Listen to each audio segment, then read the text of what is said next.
श्री रविदास जी का नाम सुना होगा, बहुत बड़े महान भक्त हैं रविदास, संत रविदास जी है ना। तो काशी के ब्राह्मणों ने विरोध किया, इनको पूजा नहीं करनी चाहिए, ठाकुर जी की पूजा करने का इनको अधिकार नहीं।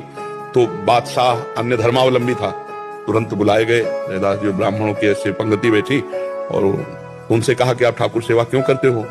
उनका हमारे ठाकुर वो करवाना चाहते इसलिए ठाकुर सेवा करते हैं। तो ब्राह्मणों ने कहा तुम मतलब शास्त्र विरुद्ध तुम आचरण करते हो और राज्य में बहुत बड़ा अनर्थ हो जाएगा। तो वो अपने भाषा से समझाया।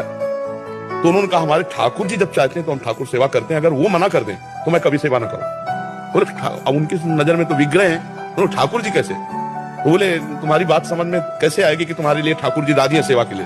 बोले वहां दूर सिंहासन रख दो और तुम मंत्रों से बुलाओ और हम ऐसे बुलाएंगे, अगर हमारी गोद में आ जाए तो जान लेना ठाकुर जी सेवा।